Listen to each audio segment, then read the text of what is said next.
entonces grabando, listo. Ahí tenemos a los dos grabando. Bueno, entonces les contaba que lo que íbamos a ver hoy era el tema del artículo 30, ¿sí? Para que ustedes tengan una idea, bueno, en principio, algunas cuestiones que hay que saber que todavía estamos aprendiendo, ¿no? Pero piensen que así como nosotros tenemos nuestra propia constitución, la Constitución Nacional, después recuerden que cada provincia dicta su propia constitución y también la Ciudad de Buenos Aires. Por lo tanto, ustedes van a encontrar un proceso reformador diferente de acuerdo a donde estén interesados en analizar la Constitución de qué se trata. Es decir, nosotros hoy por hoy, en nuestra materia, en instituciones de derecho público, lo que estudiamos es el proceso de reforma de la Constitución Nacional. Pero sepan que, qué sé yo, aquellos que son bonaerenses por ahí un día dicen, uy, yo quiero ver cómo se reforma la Constitución de la provincia de Buenos Aires. Bueno, tendrán que fijarse en la Constitución de la provincia de Buenos Aires, el artículo que dice cómo esta se reforma.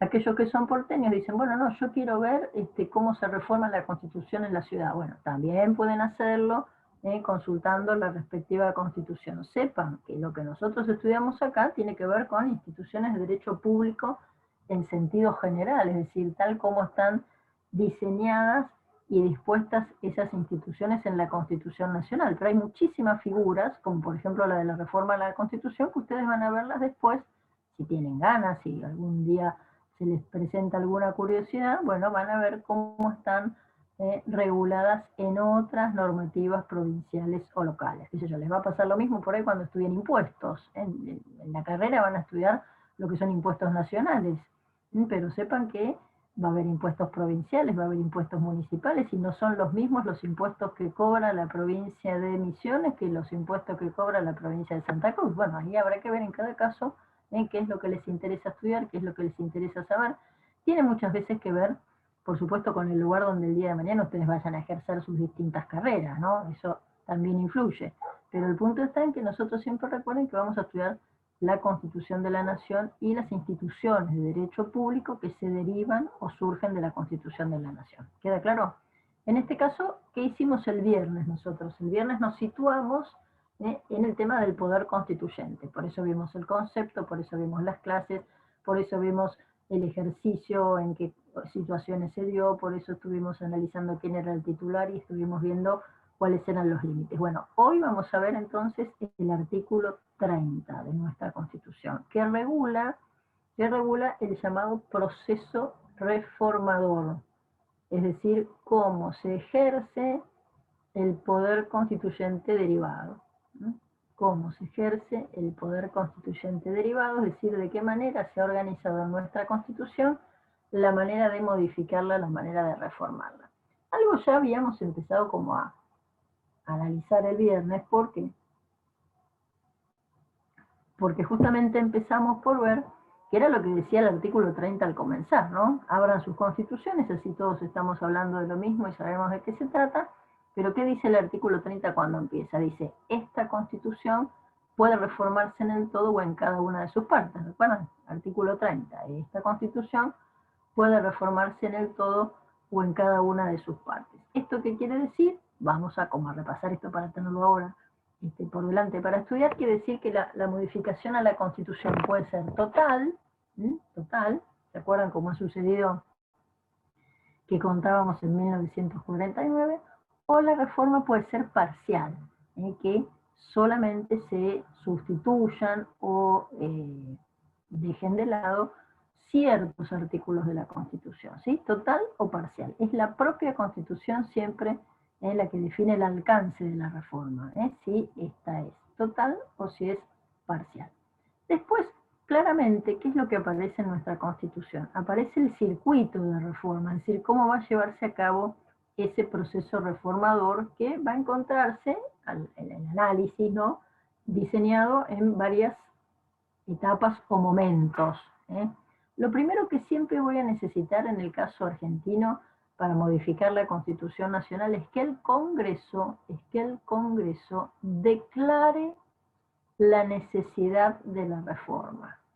Siempre voy a necesitar primero que el Congreso declare la necesidad de la reforma, es decir, establezca establezca que debe reformarse la Constitución. Esta es una decisión del Congreso en el sentido de llevar adelante la reforma, pero como ya veíamos el viernes, acuérdense que puede que suceda que este sea un proyecto que eleva para su discusión el propio Congreso o que tranquilamente también sea una iniciativa que provenga del Poder Ejecutivo, es decir, algo que es muy claro y que necesitamos aprender, ¿sí? Que la declaración de necesidad de la reforma, esto acuérdense de tenerlo más que claro, que la declaración de necesidad de la reforma provenga del Congreso no quiere decir que la idea sea del Congreso, ¿estamos? Que la iniciativa sea del Congreso. ¿Por qué? Porque en materia de reforma constitucional, la iniciativa puede provenir del propio Congreso, como así también por un proyecto que envíe el Poder Ejecutivo. Esto no surge del artículo 30. Ojo, el del artículo 30 no se deduce que la reforma pueda tener origen en cuanto a la idea del Poder Ejecutivo o del propio Congreso, pero se deriva, en realidad, del tratamiento de cualquier tipo de ley. Cuando nosotros estudiemos cómo es el proceso para sancionar cualquier tipo de ley, vamos a ver que ese proyecto de ley puede tener origen por una iniciativa del Poder Ejecutivo o por una iniciativa de los propios legisladores. A su vez, esto ya lo estudiaremos más adelante, pero todavía en materia de leyes comunes y corrientes, la iniciativa puede ser de más personas, puede cualquiera de nosotros, cualquier individuo, puede presentar un proyecto de ley ante la mesa de entradas de la Cámara del Congreso que elija o que corresponda en razón de la temática, y el Congreso también toma este proyecto y lo hace propio, lo van a chupar, digamos, a absorber algunos de los legisladores y lo van a llevar adelante, o puede también que exista en lo que se conoce como la iniciativa popular, que es la posibilidad de que un conjunto importante de ciudadanos tomen un proyecto de ley, lo escriban, lo pulan, lo acondicionen, lo dejen bien bonito y se lo presenten al Congreso para su tratamiento, ¿no? Esto de la iniciativa popular está regulado en el artículo 39 de la Constitución. Y ya lo veremos, pero hay algo para que nos llame la atención. Ahora vamos a ir al artículo 39, porque el 39 justamente uno de los temas que prohíbe que vayan por el camino de la iniciativa popular es la reforma constitucional. ¿Sí? Entonces ya vamos a sacar. Cualquiera de nosotros no puede hacerlo. Por iniciativa popular tampoco puede hacer. Así que solo dos fuentes puede tener el proyecto de reforma de la Constitución, que es que el Poder Ejecutivo envíe esa idea o que la haga propia el Congreso. A ver, Jessica, que tenías una pregunta. ¿O no? No era Jessica. ¿Quién era? Que me había levantado la mano y ahora desapareció la mano. No, profe, había levantado también. Ah, Jessica, perdón, Julieta. ¿Qué Sí. decías? Entonces que la iniciativa, o sea, puede ser de iniciativa popular, pero la declaración de necesidad tiene que provenir del Congreso en el artículo 30. Claro, vamos otra vez a eso. A ver, vamos a pensar esto primero. Las leyes comunes y corrientes, anoten que pueden tener 4 fuentes de origen. ¿Sí? Las leyes comunes y corrientes, es decir, el tratamiento de cualquier proyecto de ley, puede tener 4 orígenes o fuentes distintas. La primera es el Poder Ejecutivo. El Poder Ejecutivo, la verdad es que es el gran aprovisionador de proyectos de ley, donde uno ahí más verifica el modo en que nuestro Congreso por ahí está retraído históricamente y no cumple con el rol protagónico por ahí, ¿no? que dispone nuestra Constitución, lo vemos justamente en lo que es la iniciativa legislativa. ¿Por qué? Porque la mayor cantidad de proyectos de ley son presentados por el presidente. Así que primera fuente, proyectos presentados por el Poder Ejecutivo. La segunda fuente son proyectos presentados por los propios legisladores, ¿sí? Diputados y senadores que presentan proyectos para su tratamiento. A veces son individuales estos proyectos, ¿no? Porque lo hace solo uno, Y otras veces nos encontramos con que, bueno, resulta ser que se agrupan varios de ellos y presentan un proyecto de ley. ¿Sí? Estas son las dos modalidades típicas que vamos a verificar que suceden. ¿Queda claro? Proyectos del presidente y proyectos de los propios legisladores. Hay una tercera posibilidad que surge, por cierto, de nuestra normativa, del reglamento interno de cada Cámara, y que desliza en algún momento también la Constitución que puede suceder, que es la posibilidad de que cualquier individuo presente un proyecto de ley para su tratamiento por el Congreso, ¿sí? Cualquier individuo. Yo me siento hoy, termino la clase, me siento, redacto un proyecto de ley y voy y lo presento en el Congreso. Pero nunca ese proyecto que presenta un individuo queda como que es de ese individuo, ¿me siguen? Porque es absorbido, es tomado por los legisladores que lo hacen propio en realidad. Desconocen, por ahí a veces sí mencionan la fuente, pero la verdad es que desconocen. O sea, nunca queda, por así decirlo, individualizado que ha sido justamente una persona distinta a los legisladores la que ha hecho esa presentación, ¿no? Suelen como, a ver cómo puedo decirle, suelen como robarle la idea, la verdad, suelen robarle la idea y lo hacen propio. Esa sería la tercera fuente. Y después, una cuarta fuente, ¿no? A propósito ahí de lo que preguntaba Julieta recién, una cuarta fuente para la discusión de proyectos de ley es la llamada iniciativa popular, que está regulada. Es algo bastante novedoso, les cuento. Esto está regulado en el artículo 39 de la Constitución y es bastante nuevo. En sí lo incorporó la reforma del 94. Miren ustedes qué dice. Vayan ahí al 39, ¿no?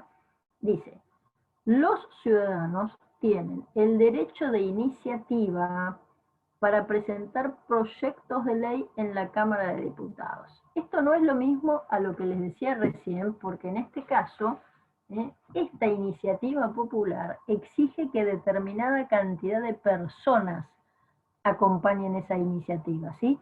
No es la iniciativa solitaria, esta individual que les comentaba yo como tercer supuesto. Este es otro, ¿sí? Acá yo necesito que muchas personas firmen, avalen, acompañen esa iniciativa popular. Entonces miren qué dice la Constitución. Dice, los ciudadanos tienen el derecho de iniciativa, así se llama, derecho de iniciativa, para presentar proyectos de ley en la Cámara de Diputados. ¿Por qué tienen que tener origen sí o sí en la Cámara de Diputados estos proyectos de ley? Porque ¿quién está representado en la Cámara de Diputados? El pueblo. Y ellos, nada más ni nada menos, se dirigen al pueblo en esta presentación. Y miren, por otra parte, cuál es la otra consecuencia, ¿no? Porque dice, el Congreso deberá darles expreso tratamiento dentro del término de 12 meses. Es decir, acá, esa iniciativa popular tiene tanta fuerza. ¿Por qué tiene tanta fuerza? Por la cantidad de firmas que trae esa iniciativa. ¿Vieron que muchas veces llegan, qué sé yo, nos llegan por Facebook, por Instagram, que firmemos una petición de Change.org, por ejemplo?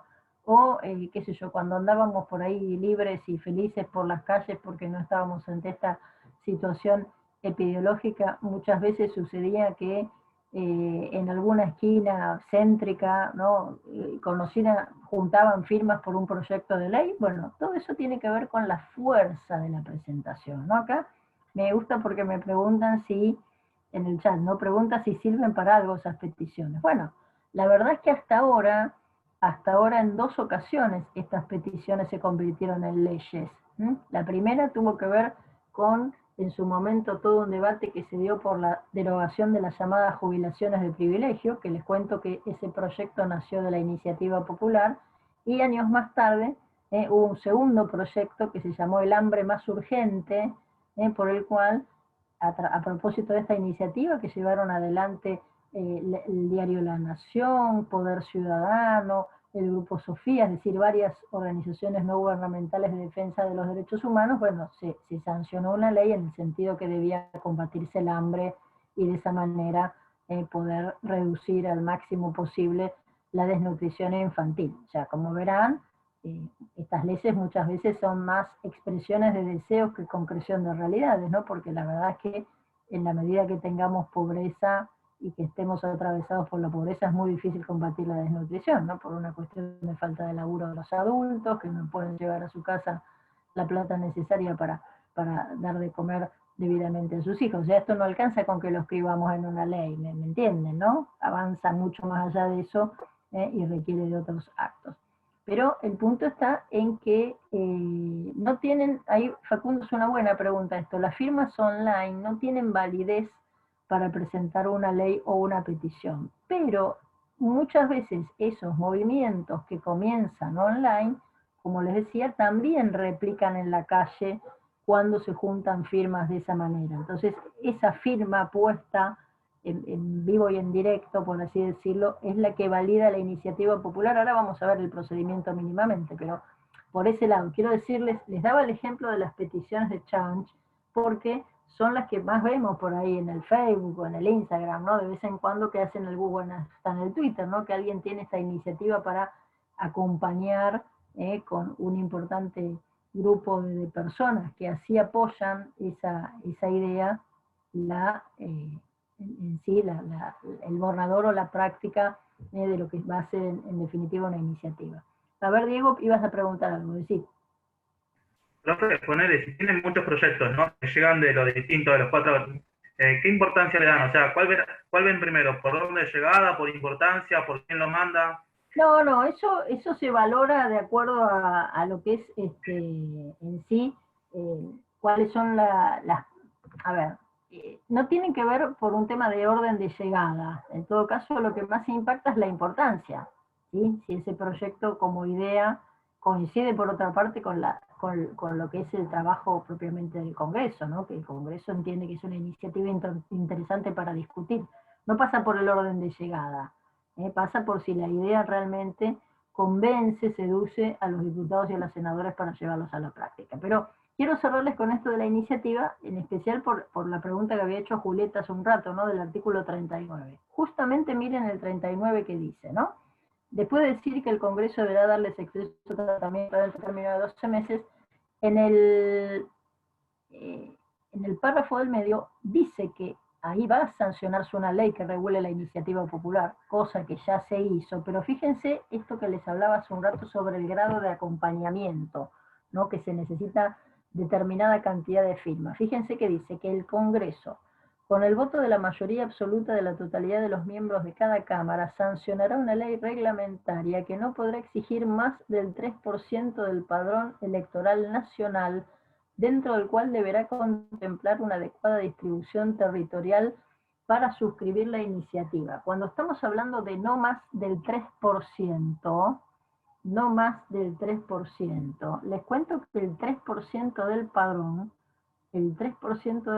son cerca de 700.000 sujetos, es decir, yo necesito juntar cerca de 700.000 firmas para poder presentar ante el Congreso una iniciativa, ¿sí? Las que les conté, la de la derogación de las jubilaciones de privilegio y la del hambre más urgente, especialmente la del hambre más urgente, les cuento que llegó a reunir 3 millones de firmas.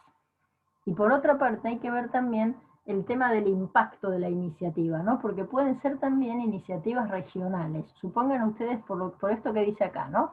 Dentro del cual deberá contemplar una adecuada distribución territorial para suscribir la iniciativa. Es decir, yo ese porcentaje que debo reunir, no lo puedo reunir solamente en la ciudad de Buenos Aires o en la provincia de Buenos Aires o en la provincia de Santa Fe o en la provincia de Córdoba, que sé que me va a ser más fácil porque son provincias con mayor cantidad de habitantes. La ley que reguló la iniciativa popular, que vamos a ver más adelante, estableció que este porcentaje debe estar debidamente distribuido en todo el territorio de la República, no solo en un distrito, porque si no les cuento que alcanza con que yo junte 700.000 firmas en la ciudad de Buenos Aires para que se acompañe la iniciativa, y esto no sería una iniciativa de la nación, ¿me siguen? Esas firmas deben estar distribuidas en todo el territorio. Y si fuera un proyecto regional, imagínense que lo que quiere esa idea es, qué sé yo, mejorar el litoral, la Mesopotamia, ¿sí? La región mesopotámica de Argentina. Bueno, solamente les cuento que en Misiones, Corrientes y Entre Ríos debieran reunir firmas, ¿sí? ¿Por qué? Porque se busca que sea territorial la adhesión, ¿no? Pero si se trata de una iniciativa de la nación, como la de la derogación de las jubilaciones de privilegio, y esta que les contaba del hambre más urgente, se reunieron en todo el país, a lo largo y a lo ancho del territorio. Así que sepan ahí la diferencia. ¿Qué pasa con la iniciativa popular? Miren cómo termina el artículo 39, ¿no? Esto márquenlo bien en los cuadros. Nos dice, no serán objeto de iniciativa popular los proyectos referidos a reforma constitucional, a tratados internacionales, a tributos, a presupuesto y a materia penal. Es decir, ya sabemos qué cosa. Sabemos que un proyecto de reforma constitucional no puede tener origen en el formato del artículo 39 de la iniciativa popular, ni tampoco de simples individuos. Por lo tanto, vuelvo a donde estaba hace un rato, que era esto de marcar que la iniciativa popular solo puede tener origen, que la iniciativa para la reforma de una constitución en la Argentina solo puede tener origen en una idea, en un proyecto del presidente o de los legisladores, ¿sí? Y fíjense que dice el 30. Dice, la necesidad de reforma debe ser declarada por el Congreso con el voto de las 2/3 partes al menos de sus miembros. Primera cuestión. El Congreso debe reunir cierta mayoría, el Congreso debe reunir cierta mayoría para acompañar esta iniciativa y votar por la declaración de necesidad. Fíjense que lo que hace el Congreso es pronunciarse sobre la conveniencia de la reforma. Y ahí aparece un quórum muy interesante que dispone nuestra Constitución. Vamos a estudiar esto del quórum de las mayorías para que se comprenda todavía mucho más. ¿Qué es el quórum? Quórum con Q, de queso. ¿Qué es el quórum? El quórum es el número de miembros, el quórum es el número de miembros que un cuerpo colegiado necesita, número de miembros que un cuerpo colegiado necesita para funcionar y decidir. Número de miembros que un cuerpo colegiado necesita para funcionar y decidir. Repito, quórum, número de miembros, ahí que me pide Melissa que repite, número de miembros que un cuerpo colegiado necesita para funcionar y decidir. Siempre hablamos de quórum. Fíjense que, no sé, tenemos que salir, cuando podemos salir, y que decimos, che, hay quórum para salir. ¿Qué quiere decir eso de hay quórum? Si ya hay un número importante para resolver o no, para poder salir. Quieren jugar un partidito de fútbol, y ¿qué dicen los chicos o las chicas, ¿no? Que también ahora jugamos al fútbol, como en condiciones de igualdad. Che, estamos todas para jugar, tenemos quórum. Si ustedes viven en un edificio, por ejemplo, si viven en un edificio, tienen reuniones de copropietarios, ¿no? Para decidir si se aumentan las expensas, si se pinta el edificio, si se hace una obra, bueno, y se necesita tener quórum también. Cuando vean derecho económico, donde van a estudiar todo lo que son las sociedades comerciales, van a ver que para tomar decisiones, para funcionar, también las sociedades comerciales necesitan determinado quórum, ¿sí? Las sociedades anónimas, las sociedades de responsabilidad limitada, ¿sí? Todas necesitan determinado número de miembros que opinen y que decidan en ese sentido. Por eso el Congreso, escuchen, el Congreso también trabaja en el marco de determinadas mayorías que necesita reunir. Y dos son los quórum que podemos estudiar en relación al funcionamiento del Congreso. Dos. Un primer quórum es el que se conoce como quórum de funcionamiento quórum de instalación o quórum de validez legal del cuerpo. Para que éste funcione, para que se constituya. Por eso recibe distintos nombres, quórum de funcionamiento, que por ahí es el más conocido, quórum de instalación, quórum de constitución por constituirse válidamente, no por el barrio, ni por la ley, ni por la norma fundamental, o de validez legal del cuerpo. Muchas veces ustedes habrán escuchado, por ejemplo, en la tele, o visto, ¿no?, en las redes sociales, qué sé yo, en los diarios, hay quórum en el Congreso, o no se consiguió quórum. ¿Y esto con qué tiene que ver? Con que estén presentes la cantidad de miembros que justamente son suficientes para que el cuerpo sesione válidamente, ¿sí? Justamente el quórum pasa por esto, por reunir la cantidad de miembros que son necesarios para que el cuerpo funcione válidamente. ¿Cuál es el quórum que necesita el Congreso para funcionar? La mitad más uno de sus miembros totales, considerando cada una de las cámaras separadamente, porque esta es otra. Ahora lo repito, esta es otra. El Congreso está compuesto de 2 cámaras. Es un cuerpo colegiado y complejo. ¿Qué quiere decir esto? Que yo tengo una Cámara de Senadores por un lado y una Cámara de Diputados por el otro, con distinta representación, como vamos a aprender, ¿sí? Entonces, cuidado con esto, ¿por qué? Porque el quórum siempre se cuenta considerando cada Cámara, no el Congreso todo, cada Cámara. Entonces, yo necesito en cada Cámara, para que pueda funcionar el Congreso, para que haya quórum, necesito reunir, necesito que estén presentes la mitad más uno de sus miembros totales. La mitad más uno de sus miembros totales. Esto de mitad más uno, les cuento que se conoce como mayoría absoluta. Mayoría absoluta, la mitad más uno. Así se llama, mayoría absoluta. Vamos a llevarlo a números, eso para que nos sea más práctico, ¿sí? Fíjense, los senadores son 72. 72. ¿De dónde surge este número de que sean 72? Bueno, los senadores representan a los estados miembros, a los estados miembros o estados federados, representan a las provincias. Por lo tanto, como ahí bien dice Facundo en el chat, participan cada provincia y la propia ciudad de Buenos Aires participa con 3 senadores en la Cámara. Así que si tenemos 23 provincias, más la ciudad 24, 24 por 3, es una cuenta fácil esta para hacer, da 72. Así que, ¿cómo conseguimos quórum?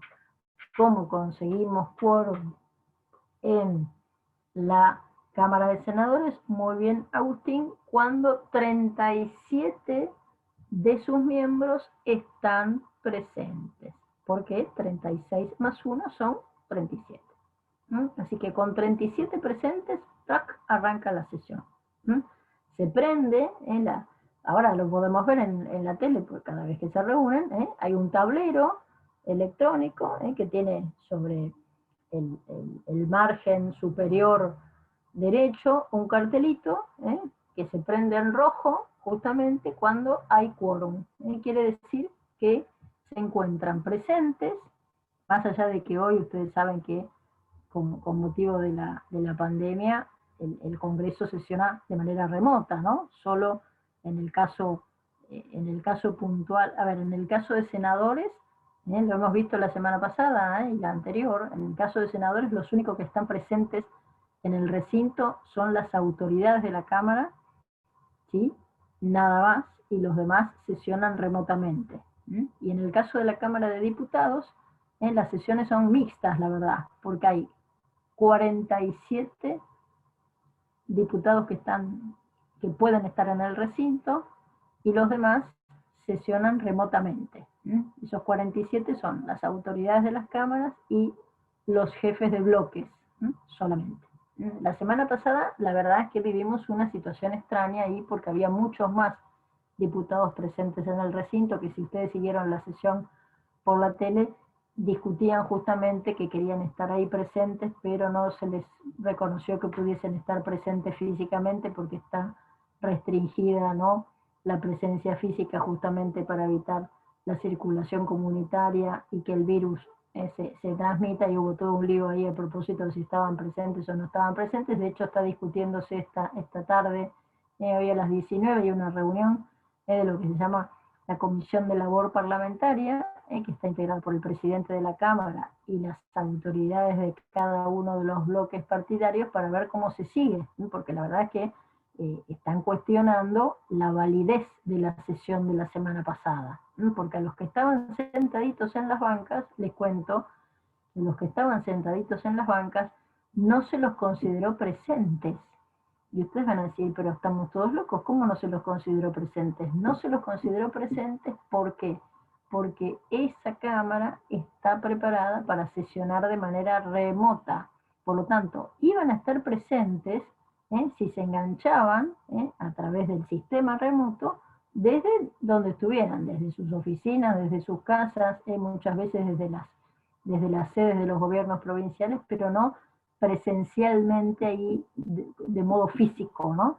Así que hubo todo un lío con eso que vamos a ver cómo funciona en la reunión de este año, pero imaginemos un congreso funcionando normal, porque la verdad es que, a ver, nos cuesta muchas veces comprender muchas de las cosas que están pasando y pasan este año con las instituciones, porque vivimos una situación excepcional, ¿no? Pero imaginemos el congreso funcionando. Bueno, el quórum, en el caso de senadores, se logra con 37 miembros presentes. Queda claro, ese es el mínimo, 37, por supuesto. A partir de ahí empieza a sesionar. Vamos a ver después qué pasa con el quórum para decidir, Estamos para sesionar primero. En el caso de diputados, en el caso de los diputados, les cuento que son 257. Los diputados son 257. Ese número 257, proviene de toda una cuenta, que no viene ahora al caso, pero que justamente se aplica un sistema que tiene que ver con la proporcionalidad de la población, ¿sí? Se hace toda una cuenta prevista en la Constitución, conforme a la cual la composición de la Cámara de Diputados es proporcional a la población. Entonces, ¿qué sucede con la Cámara de Diputados? A ver, ¿qué se les ocurre? Las provincias con mayor cantidad de habitantes, pues mayor cantidad de diputados tienen en la Cámara. De hecho, les cuento que hay 5 distritos, 5 distritos, que casi la suma de los diputados que envían esos 5 distritos equivale a más del 60% de la integración de la Cámara. ¿Cuáles son esos 5 distritos? La provincia de Buenos Aires, la capital federal, la ciudad autónoma de Buenos Aires, la provincia de Córdoba, la provincia de Santa Fe y la provincia de Mendoza, ¿sí? El número que reúnen todas estas provincias en cuanto a sus habitantes, por lo que dice ahí Facundo muy bien, está tan concentrada en la población ahí que son las provincias que mayor representación tienen en la Cámara de Diputados. Fíjense que para compensar esta situación, para que se compense, justamente cuando se ideó la composición de la Cámara de senadores, ¿qué se pensó en senadores? Que todos tengan igual representación. Ahí no importa si la provincia era chica, si era grande, si tenía mayor poder, menos poder, más habitantes, menos habitantes.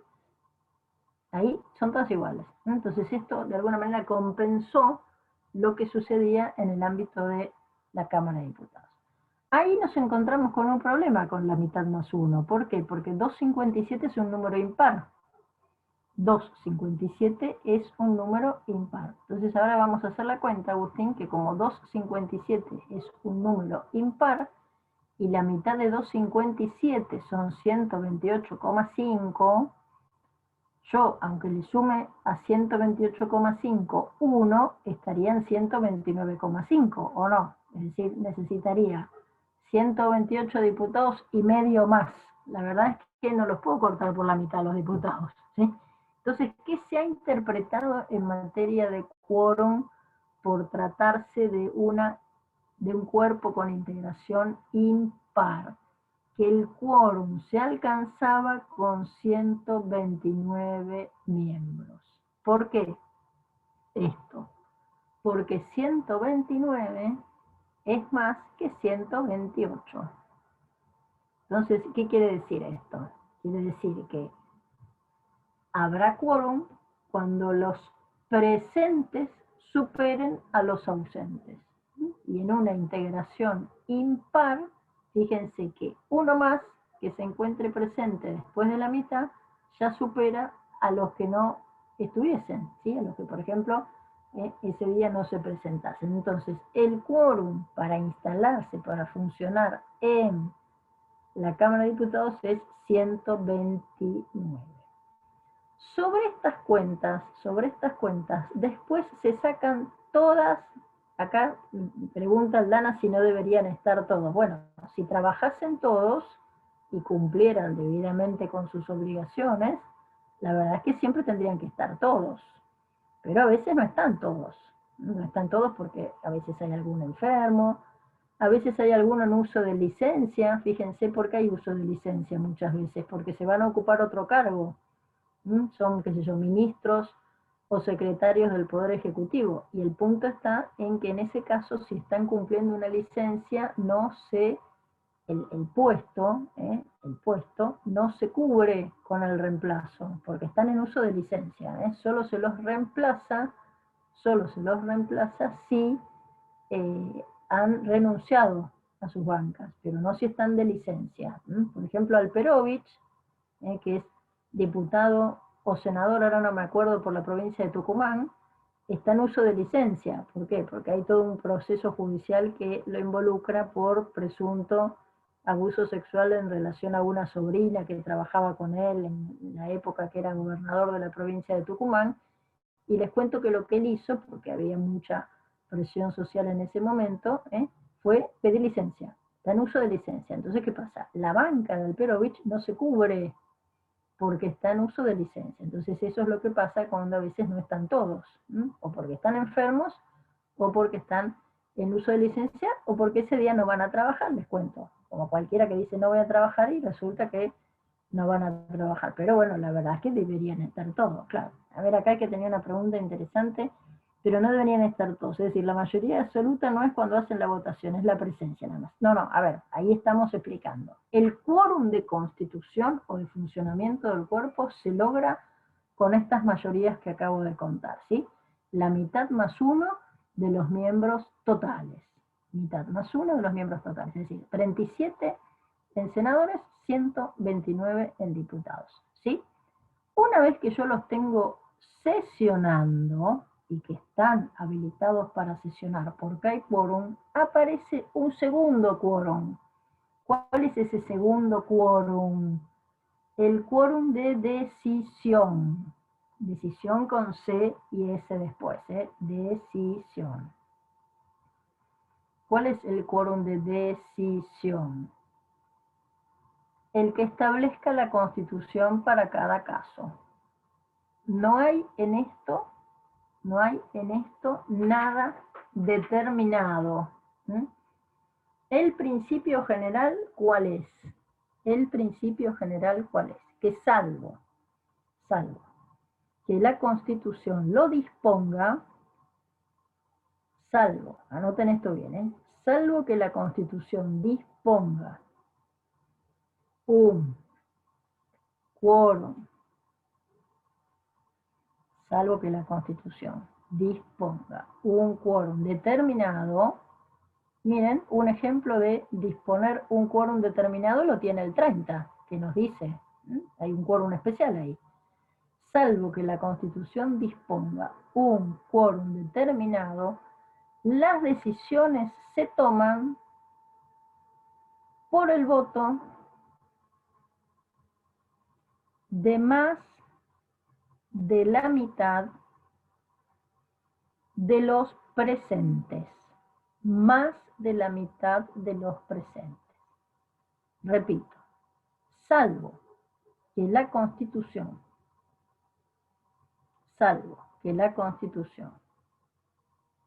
exija un quórum determinado, y les cuento que esto lo escribe bien la Constitución, ¿no? Dice, para este trámite, este quórum, como por ejemplo el artículo 30 que estamos estudiando, salvo que la Constitución exprese un quórum determinado, el quórum para decidir, ¿sí? Por ejemplo, la semana pasada que estuvieron votando determinadas leyes, bueno, el quórum para decidir es más, el que tienen que alcanzar, es más de la mitad de los miembros presentes. Más de la mitad de los miembros presentes. Salvo, insisto, que la Constitución determine un quórum en particular. Entonces ahí tienen los dos tipos de quórum. Como esto es medio pesadito, hacemos un mini recrédito, son 4 menos 5 hasta 4 y 10, y 4 y 10 seguimos con qué pasa con el artículo 30, que trae un quórum determinado, ¿sí? Un quórum determinado. Vamos a ver eso de las 2/3 partes, cómo funciona. Hacemos un recrédito hasta I5, hasta, ¿qué dije? Hasta I10, no hasta I5. El quórum en particular, recuerden que las decisiones se toman con la expresión de voluntad, es decir, con el voto positivo, con el voto afirmativo de más de la mitad de los presentes. ¿Queda claro? Justamente acá en el 30, fíjense ustedes que estamos ante uno de los supuestos en los cuales la Constitución dispone un quórum especial. Para, acuérdense la decisión, porque para la Constitución siempre va a ser el mismo, ¿no? La mitad más uno de los miembros totales.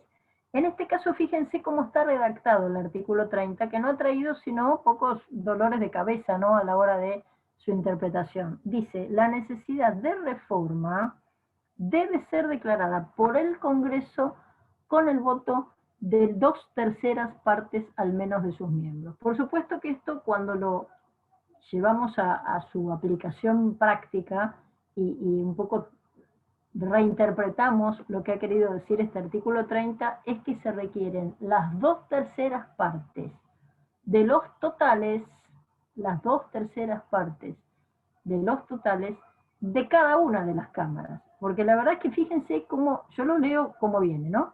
Y dice, con el voto de 2/3 partes al menos de sus miembros. Miembros del Congreso, pero recuerden que el Congreso es un cuerpo complejo, es decir, compuesto por 2 cámaras.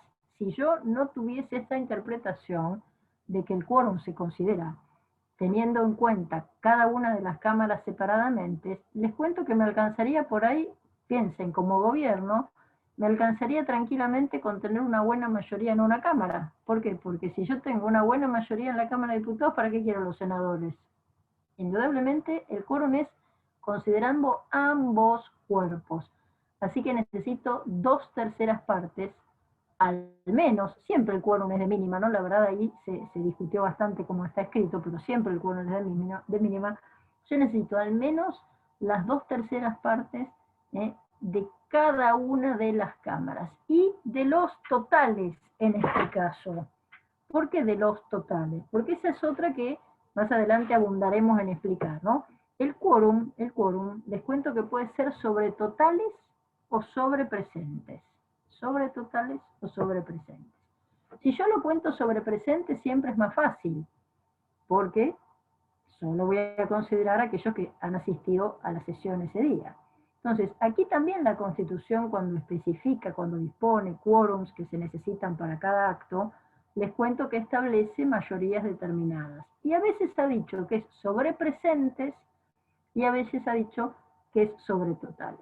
Y una aclaración, cuando nada dice, como en este artículo 30, cuando nada dice, porque acá no dice si es sobre totales o es sobre presentes, fíjense ustedes que no lo dice.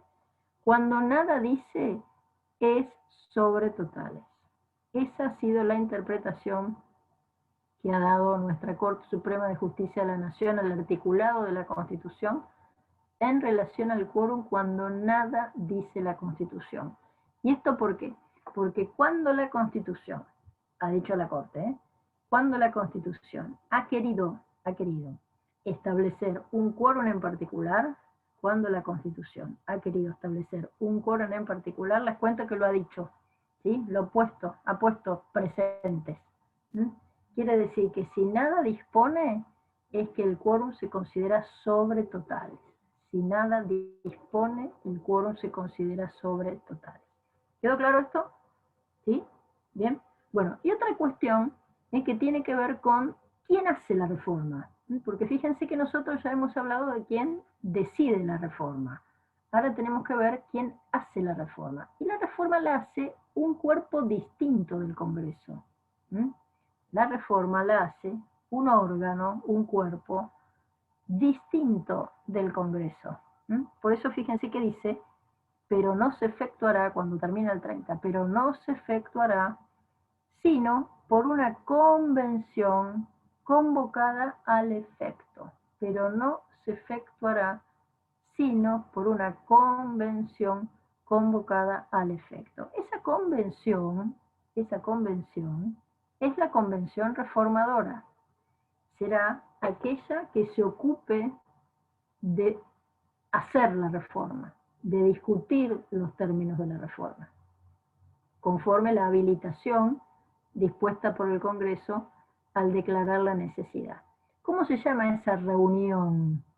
Esa reunión se llama Convención Constituyente, Convención Reformadora, y sus integrantes se llaman convencionales, con C, convencionales. ¿Y por qué ahí la Constitución dice convención convocada al efecto? Porque es a ese efecto, al efecto de reformar la Constitución. Cuando termina de hacer el trabajo, se disuelve, no existe más la convención, ¿sí? Termina de hacer su tarea y se disuelve, no lo hace más. No tiene más trabajo que la reforma de la Constitución. Esto hace a nuestra Constitución, como se dice, rígida. ¿Por qué la hace rígida como tipo constitucional? Ahora vamos a ver quiénes participan de la convención ahí que pregunta Agustín. ¿Por qué hace rígida a nuestra Constitución? Porque nuestra Constitución no se puede reformar como pasa en los Estados Unidos, por ejemplo. No se puede reformar por el trámite previsto para la producción de leyes comunes y corrientes. Fíjense que se exige un trámite especial, una declaración de necesidad y una tarea de un órgano elegido para la reforma de la Constitución, que es esta Convención Constituyente. Un órgano especial. Un órgano, ahí se los voy a escribir en el chat, fíjense, es un órgano ad hoc, ahí les escribo, órgano ad hoc. Ad hoc, ahí esperen que me quedo en privado, porque le había dicho antes a Agustín que se renombre. Órgano ad hoc. Esa expresión que ven ahí en el chat, ad hoc, quiere decir a ese efecto. Es un órgano que se reúne a ese efecto de disponer la reforma de la Constitución. Una vez que la hace, les cuento que acaba su tarea y se disuelve.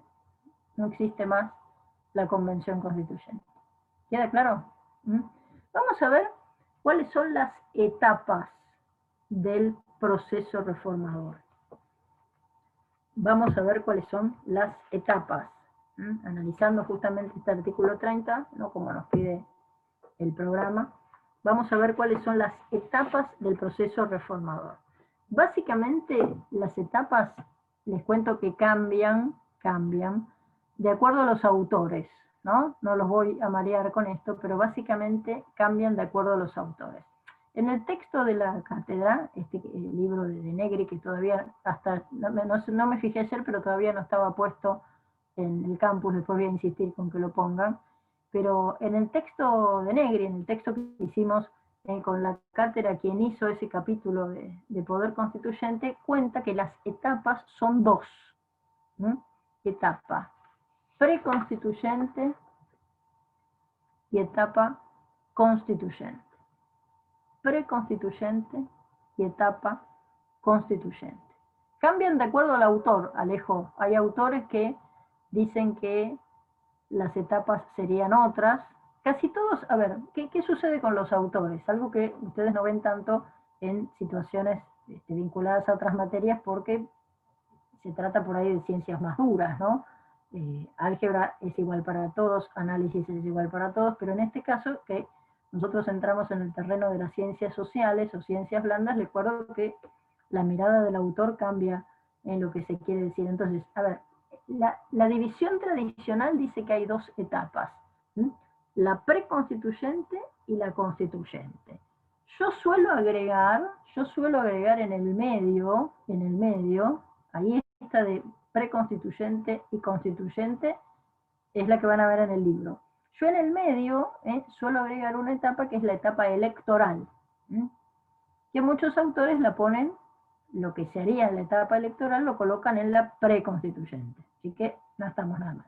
Pero hay autores, otros sepan, que hablan de la existencia de tres etapas: la preconstituyente, la constituyente y la postconstituyente. Y ahí ustedes se van a preguntar, bueno, pero hasta ese momento parece como que coinciden las etapas. Bueno, los que hablan de una etapa postconstituyente dicen que en la etapa postconstituyente lo que se hace es que el Congreso, dicen, ese momento en el cual el Congreso sanciona las leyes que la nueva Constitución dispone, ¿no? Dice, sanciona las leyes que la nueva Constitución dispone. Vamos a un ejemplo de postconstituyente para que se entienda, por si consultan otro libro que no sea el de la cátedra, para que vean de qué se trata, ¿no? Por ejemplo, la Constitución del 94 dispuso, ¿no?, en el artículo 38, vamos a algo que va a ser amigable y conocido para todos. En el artículo 38, cuando regula, a ver, si tienen que estudiar la postconstituyente o no, porque no estaría en el libro. A mí no me importa lo que está en el libro. Ustedes tienen que estudiar lo que yo les enseño, más lo que el libro dice. Y yo lo estoy explicando, debe ser porque es importante saberlo, ¿sí? No estamos en el colegio donde todo hay que estudiarlo del libro. El libro es nuestra base de conocimiento, pero si alcanzara con el libro, les cuento que no nos reuniríamos en las clases y ustedes estudiarían solos. Indudablemente estoy yo para agregar el plus que sea necesario para que el libro se entienda. Así que si yo les digo, algunos autores suman una nueva etapa, esa etapa es la postconstituyente, y estoy ocupándome de explicarles qué alcance tendría la etapa postconstituyente, es porque es importante saber qué es la etapa postconstituyente. Porque ustedes mañana cambian de libro, miran otra cosa, quieren saber más, y la verdad es que está bueno que sepan qué es la etapa postconstituyente también. Entonces, vamos a ejemplos de la etapa postconstituyente, que sería aquella que tiene lugar después de la reforma de la Constitución, cuando el Congreso se ocupa de sancionar aquellas leyes nuevas que estableció el texto reformado. Porque piensen ustedes que lo que hace la Convención Reformadora al redactar la nueva Constitución es generar un montón de otras leyes para que el Congreso dicte. Entonces, en la etapa postconstituyente, dicen los autores, sería aquella en la cual el Congreso cumple con ese cometido. Y vamos a un ejemplo, por ahora para que se entienda, que encontramos en el artículo 38. El artículo 38, fíjense ustedes que es el que regula, ¿no?, todo lo que tiene que ver con el ejercicio de nuestros derechos políticos, ¿no? Ya lo vamos a estudiar, pero para ubicarnos. Artículo 38. ¿Qué cosa, Agustina, me decís que repita? A ver, desmuteate y decime, lo de la sanción del Congreso. ¿Qué quiere decir eso? A ver. Hola, profe. Recién usted dijo que en la etapa postconstituyente es cuando el Congreso sanciona las leyes dispuestas por ¿quién era? Por la nueva Constitución, o sea, la Constitución reformada incorpora un montón de institutos, ¿sí? Toda Constitución que se reforme incorpora varios institutos que necesitan que se sancionen leyes en su consecuencia. Entonces, eso es lo que hace el Congreso después de la reforma, ocuparse de regular esos institutos. Entonces, vamos al ejemplo, a un ejemplo, para que se comprenda, que lo da el artículo 38. Perdón, 37, no 38. El 38 también, pero es más fácil el 37, en este caso. Fíjense, el 37 dice, agarran el 37 para mirar, dice el 37. Esta Constitución, este es nuevo, bien nuevito, dice, esta Constitución garantiza el pleno ejercicio de los derechos políticos, con arreglo al principio de soberanía popular. Ya vamos a aprender que el principio de soberanía popular es aquel que dice, el artículo 22 exactamente, que dice que el pueblo no delibera ni gobierna sino a través de los representantes que elijamos, ¿no? Entonces acá dice que esta Constitución garantiza el pleno ejercicio de los derechos políticos con arreglo al principio de soberanía popular y de las leyes que se dicten en consecuencia. Y dice que el sufragio es universal, igual, secreto y obligatorio. Esto ya lo decían las leyes electorales, les cuento. Así que este primer párrafo, la verdad, no agregó nada.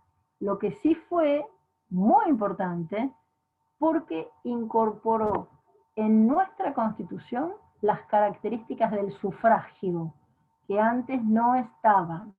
Así que cuando lleguemos a esta unidad, vamos a ver lo importante que esto resultó, porque hoy las características del sufragio están en la Constitución. Quiere decir que no se pueden dictar leyes que sean contrarias a lo que la Constitución dice en materia de características del sufragio, ¿sí? Después vamos a ver. Pero miremos el segundo párrafo, que dice, la igualdad real de oportunidades entre varones y mujeres para el acceso a cargos electivos y partidarios se garantizará por acciones positivas en la regulación de los partidos políticos y en el régimen electoral.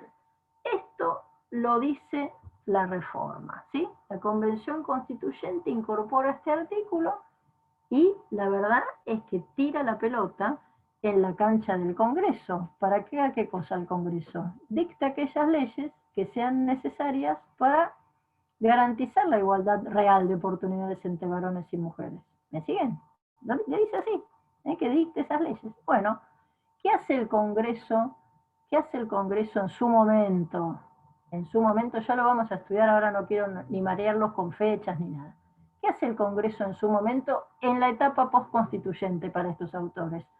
Sanciona la ley de paridad de género en la representación política. Sanciona la ley de paridad de género en la representación política. ¿Qué significó esa ley? Una ley que ya estrenamos el año pasado. ¿Qué significó? Que a partir de su vigencia elijamos una diputada, un diputado, una diputada, un diputado. ¿Cómo estaban las listas conformadas? Por una mujer, un varón, una mujer, un varón, una mujer, un varón, ¿sí? Y esto es posible gracias a una ley que sanciona al Congreso en la etapa postconstituyente, dando cuenta del cumplimiento de esa orden dispuesta en el artículo 37, segundo párrafo. ¿Queda claro? 1 y 1, 1 y 1 y 1 y 1. Esto en lo que es el régimen electoral, ¿sí? Nos falta todavía, les cuento, que el Congreso sancione o establezca modificaciones en la ley de partidos políticos para que esto también impacte en las mesas directivas de los partidos políticos, ¿sí? Que son casi todas de hombres y hay muy pocas mujeres. ¿Qué tenemos que lograr? Justamente la igualdad real de oportunidades que dice el artículo 37. Por ejemplo, la Universidad de Buenos Aires ha sancionado durante el año pasado normas en este sentido a propósito de la igualdad real en la composición de los consejos directivos, de los departamentos académicos. ¿Para qué?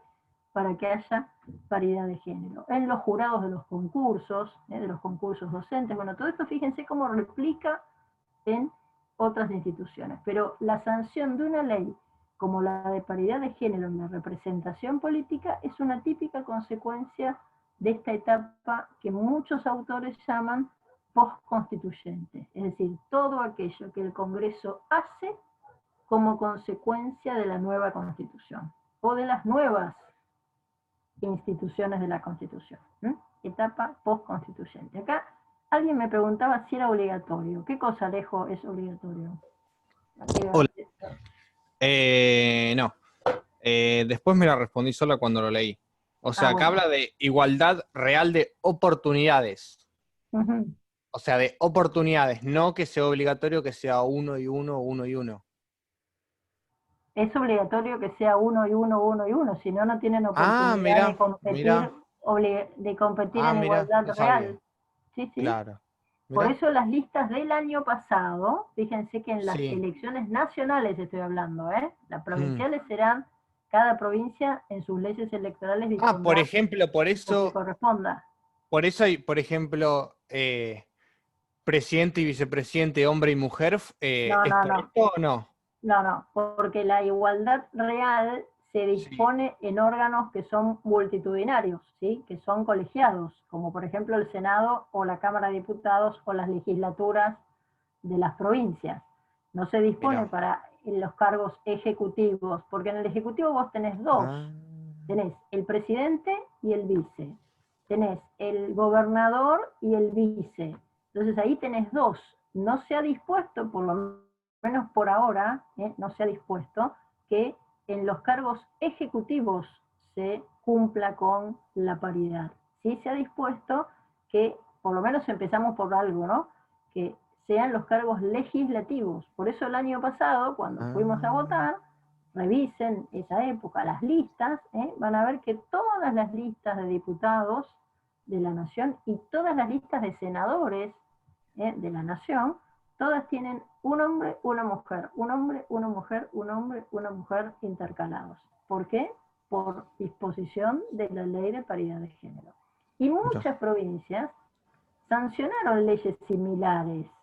¿Por qué? Porque justamente la igualdad real de oportunidades, les cuento que está prevista también en los tratados internacionales sobre derechos humanos, así que muchas provincias avanzaron en esa línea y también dispusieron leyes de paridad de género, ¿sí? La provincia de Buenos Aires, la ciudad de Buenos Aires, cuando eligió sus autoridades legislativas, también en sus listas tenían un hombre, una mujer, un hombre, una mujer, un hombre y una mujer, para generar esta ecuación que establece ahí la propia Constitución. Cuando el Congreso sanciona la ley de paridad, acuérdense que está cumpliendo, de alguna manera, con esa habilitación que da la Convención Constituyente al haber dispuesto en el artículo 37 ahora recaudo, el de la igualdad real de oportunidades.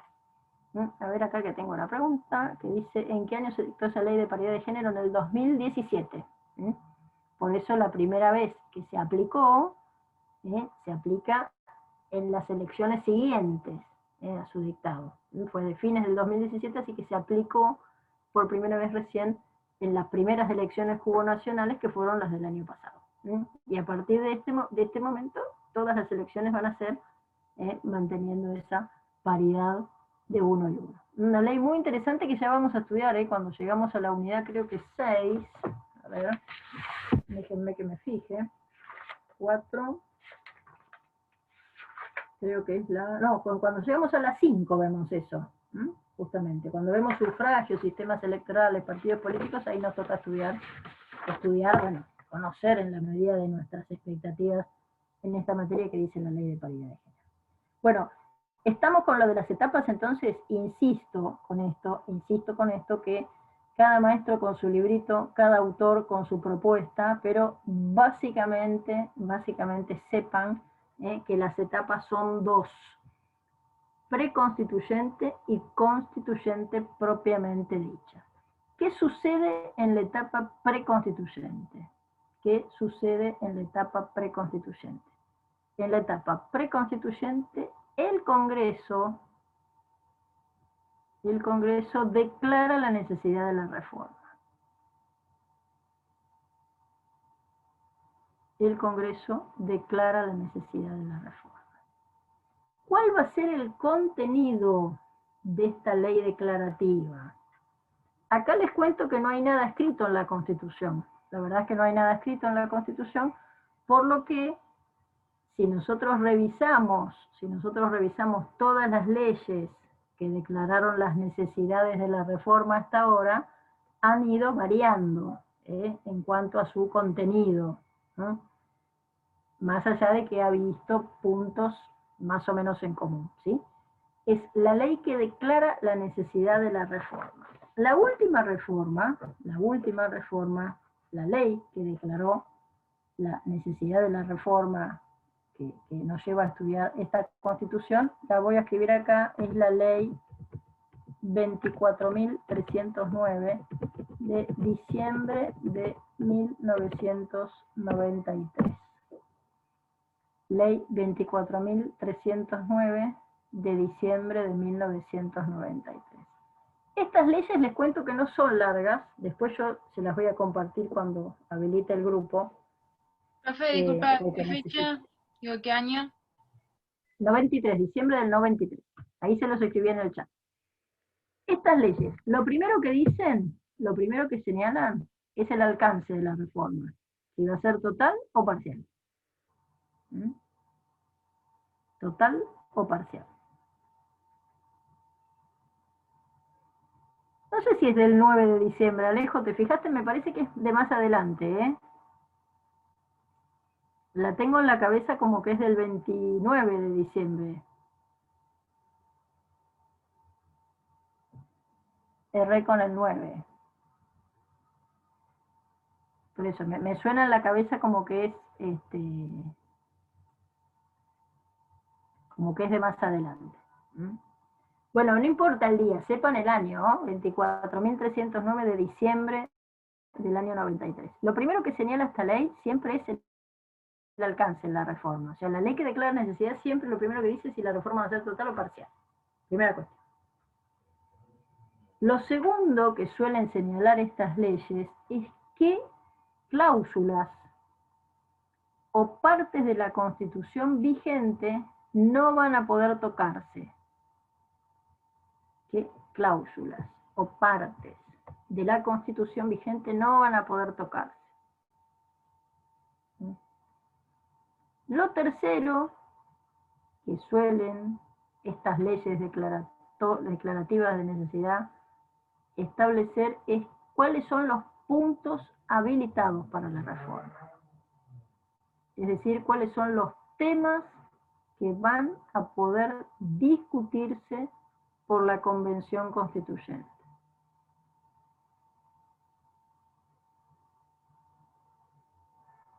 Hace como un punteo, ¿sí?, de temas que van a poder discutirse por la Convención Constituyente. Decime, Alejo.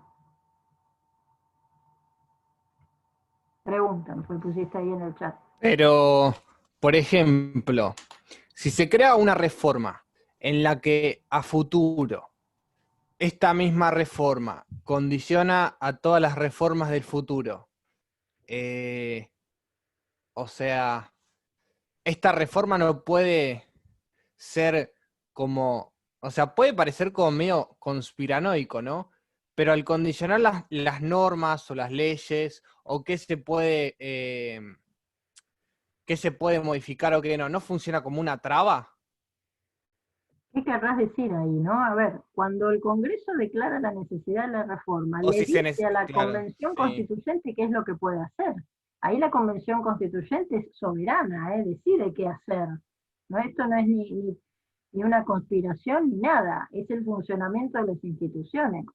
Es la Pero si en un Convención momento se Constituyente. decide que se necesita modificar uno de esos puntos en las que esa ley no lo permite, o sea, se tiene que realizar como una cámara para también modificar esa ley, ¿o no? Si yo te entendiera lo que estás preguntando, te lo podría contestar, pero ni vos Por sabés lo que estás ejemplo, preguntando. Tratá de organizar un poco mejor lo que bien, estás preguntando. esta ley, La que declara la necesidad de la reforma. claro, esta ley que dice qué se puede modificar y qué no se puede modificar. Claro, Acuérdense que es la un semana- límite. ¿Y Bueno, qué pasa si acuérdense que hablábamos sí, de límites. ¿Qué? claro. ¿Y qué pasa si se necesita modificar algo dentro de esos límites? Al interior de los límites no hay problema. El punto está en que la Convención Constituyente no puede excederse de esos límites porque son el marco de acción, el perímetro. No puede hacer lo que la ley que declara la necesidad de la reforma no prevé. Ana, igual o sea, para formular bien esta pregunta, tengo que leer primero bien de qué se trata esa ley, si no me voy a Hay que equivocar leer un siempre. poquito más, sí, porque Claro. si no está formulando una pregunta que tenga una Claro. respuesta, por así decirlo, lógica, Sí, porque ¿no? si no queda como muy abierta, claro. Sí. Por eso, con la lectura de la 24.309, por ahí se va a encaminar un poco más lo que el interrogante que tenés. Pero todo tiene que ver con que, acuérdense que hablábamos de límites, ¿se acuerdan que hablábamos que el poder constituyente derivado tenía límites jurídicos y extrajurídicos, ¿no? Entonces, ¿qué pasa con los extrajurídicos? Eran los ideológicos, los que no están escritos. Ahora, los jurídicos tenían que ver con el propio proceso dispuesto para la reforma, y cuando hablamos del proceso dispuesto para la reforma, el gran límite es lo que dice la ley que declara la necesidad. Porque ahí, ¿qué dijo el pueblo representado en la Cámara de Diputados y en la Cámara de Senadores? Dijo, esta reforma es necesaria, el alcance va a ser este, las cláusulas que no se van a poder reformar son estas, las que sí se pueden reformar o sustituir o hacer agregados son estas. Por eso el alcance, recuerden, el alcance, el hasta dónde se reforma, es siempre un límite que pone el Congreso. ¿Sí? La Convención Constituyente no puede hacer lo que quiere, puede hacerlo dentro de los temas habilitados, pero no fuera de los temas habilitados. Sería nula, inválida, inconstitucional la actividad de la Convención Constituyente. Así que a tener cuidado con eso, ¿sí? Otra cosa que dispone, otra cosa que suelen disponer, ¿no?, las leyes que declaran la necesidad de la reforma es la cantidad de convencionales que integrarán esa reunión, esa asamblea constituyente, ¿sí? La ley que declara la necesidad de la reforma, otra cosa que dispone es la cantidad de miembros que va a tener la Convención Constituyente.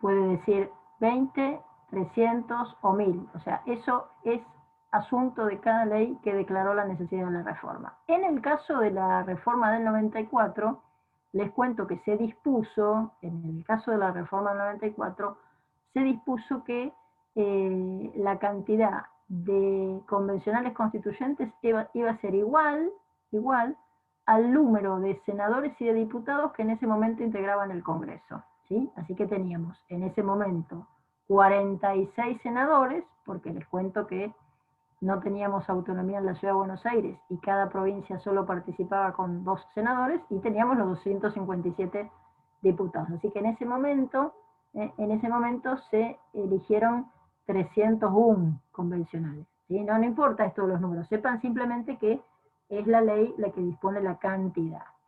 Otra cuestión que establece la ley es el tiempo durante el cual va a realizarse la tarea constituyente y dónde va a funcionar esta reunión.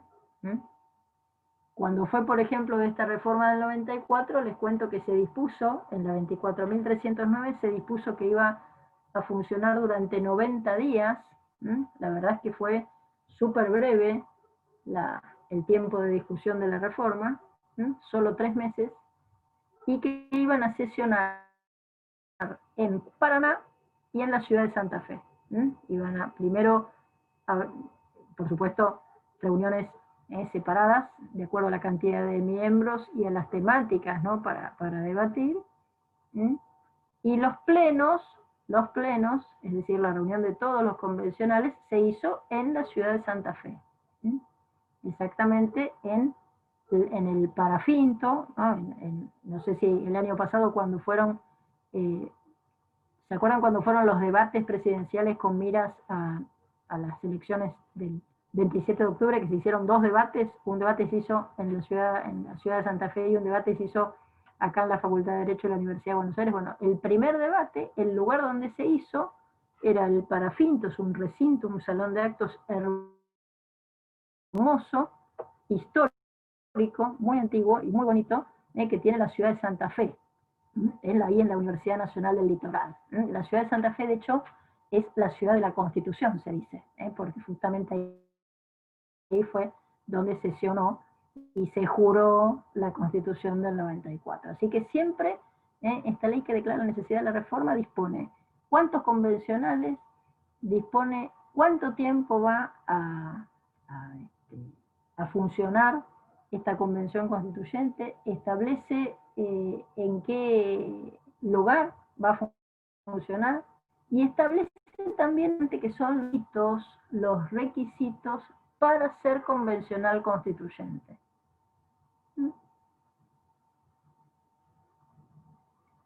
Por ejemplo, en el último caso, en el de la 24.309, dispuso, en relación a los requisitos, que los convencionales que se eligieran, que se eligen por el pueblo, no por nosotros, iban a tener que reunir los mismos requisitos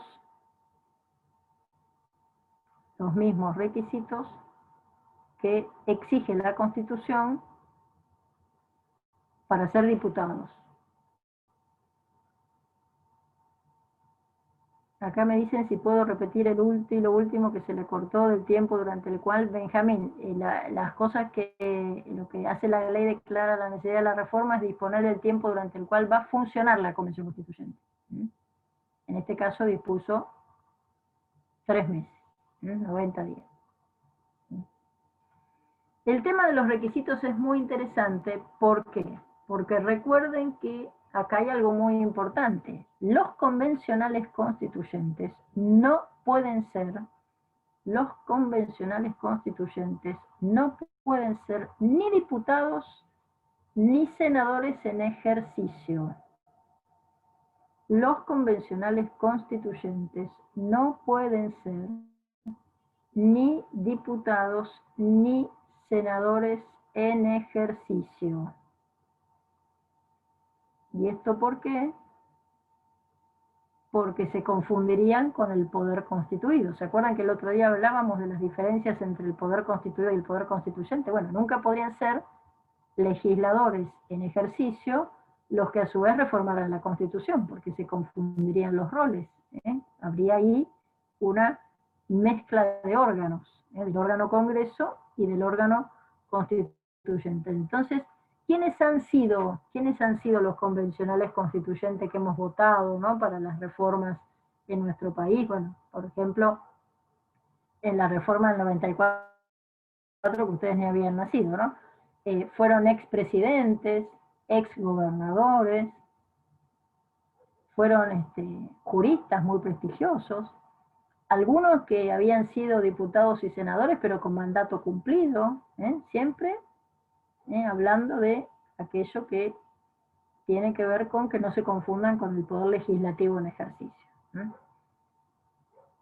Muchos autores, dentro de esta etapa preconstituyente, incorporan lo que yo suelo separar para ser más práctica, que es la etapa electoral, porque la etapa electoral es cuando se llama al pueblo, esta ley, cuando termina, siempre convoca al pueblo a la elección de convencionales constituyentes. Entonces habría como un momento, en una suerte de etapa electoral, si quieren llamarla así, que es cuando el pueblo vota, que se hacen elecciones, les cuento, como si fuera para diputados, para senadores, para presidentes, se votan convencionales constituyentes, ¿sí?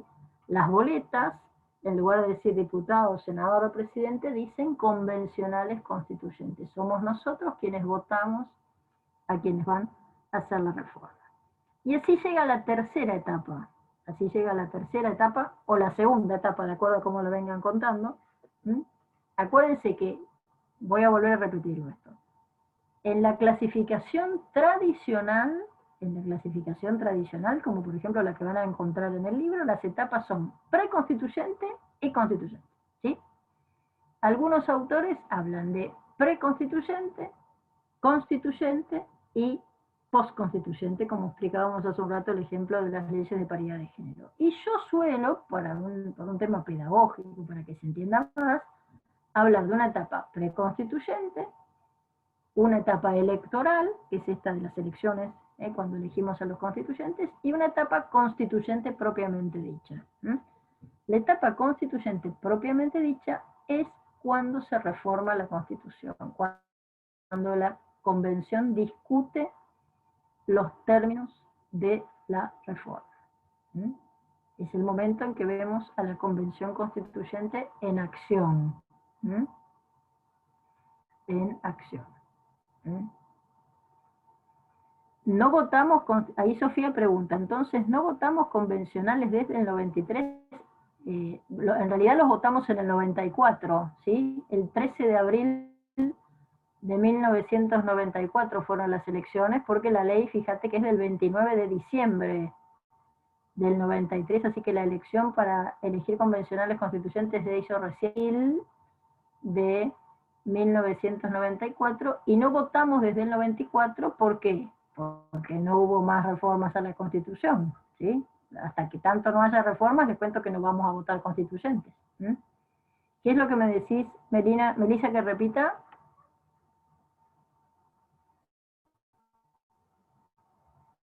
Lo de lo que es en esa etapa. En la etapa constituyente dicha, la Convención trabaja en las ideas y propuestas que terminarán conformando la Constitución reformada. Por ejemplo, la última reforma, la del 94, fue la más numerosa de la historia en relación a todo lo que reformó. Por eso se acuerdan que dijimos ya las otras semanas, ¿no? Que fue cuantitativa y cualitativamente la más interesante. Por lo pronto, les cuento, 20 artículos nuevos incorporó, 20 artículos nuevos. 24 artículos los reformó, ¿sí? O sea, le hizo ajustes en cuanto a su redacción. Y además, la reforma del 94 incorpora 17 disposiciones transitorias, que son las que están al final de la Constitución. Así que lejos fue una de las más intensas en modificación, ¿sí? Repito, 20 normas nuevas, 20 artículos nuevos directamente, 20 artículos nuevos, 24 artículos que se reformaron, o sea, que quedaron con parte de la redacción original y ahora tienen algunos ajustes, y además 17 disposiciones transitorias incorporó la reforma del 94. A diferencia de lo que sucede con otras constituciones del mundo, les cuento que a diferencia de lo que sucede con otras constituciones del mundo, como por ejemplo lo que pasa con la de Estados Unidos, la nuestra no exige la ratificación por el Congreso. A diferencia de lo que sucede con otras constituciones del mundo, como por ejemplo la de los Estados Unidos, ¿no? Que es una de las que por ahí uno tiene más de ejemplo, la nuestra no exige que se ratifique, es decir, que después de hacer la tarea de la Convención Constituyente vuelva al Congreso a que se confirme su tarea, ¿sí? La nuestra no, directamente cuando termina la actividad de la Convención Constituyente, les cuento que hay un acto solemne, que es la jura de ese nuevo texto, por los convencionales constituyentes, y con la jura entra inmediatamente en vigencia. Con la jura entra inmediatamente en vigencia. Fíjense que cuando ustedes leen el texto constitucional, ¿no? Y van a la disposición transitoria 17ª, fíjense al final, dice el texto constitucional ordenado, sancionado por esta convención constituyente, reemplaza al hasta ahora vigente. Y ahí dice, dada en la sala de sesiones de la Convención Nacional Constituyente en la ciudad de Santa Fe, a los 22 días del mes de agosto del año 1994. En esta etapa constituyente propiamente dicha, para empezar a funcionar la convención, muchas veces lo que hace es dictar su propio reglamento de funcionamiento, ¿no? Que es algo que tuvo en la Convención Constituyente del 94 porque ordena la tarea, ¿está bien? Así que siempre asociemos que vamos a tener un elemento que ordene la tarea de la Convención Constituyente para hacer su trabajo, ¿no? Así que bueno, con esto estamos cerrando el tema de poder constituyente. ¿Estamos con esto? Nos vemos el viernes, ¿sí? El viernes les cuento que yo voy a abrir la clase, es decir, voy a habilitar el Zoom, y va a dar la clase uno de mis ayudantes, o el doctor Hernández o el doctor Galeano, porque yo a la misma hora tengo una clase de posgrado. Así que yo voy a habilitar el Zoom para que tengan la clase, por ahí llego a saludarlos, 3 en punto, pero voy a utilizar mi tiempo ahí, justo me coincide con una clase de posgrado que tengo que dar para la Facultad de Derecho, así que los voy a dejar en manos de mi ayudante, que también va a dar otras clases durante el cuatrimestre, como sucede en la presencialidad. Pero quiero decirles que vamos a tener clase igual, no es que no vamos a tener. Así que bueno, buen fin de. Chau. Profe, una Profe, nos vemos. Pregunta, dale. Sí. ¿Nosotros tenemos un cronograma como para ir guiándonos qué texto va en cada clase o nos vamos guiando con el programa de la materia? No, con el programa de la materia y lo que vamos viendo, ¿sí? No tenemos cronograma. Nuestro plan de clases es el programa. Dale, muchas gracias. Bueno, nos vemos. Gracias. Nos vemos. Hasta luego. Luego. Chau, Chao, chau. profe, gracias. Chau, chau, chau.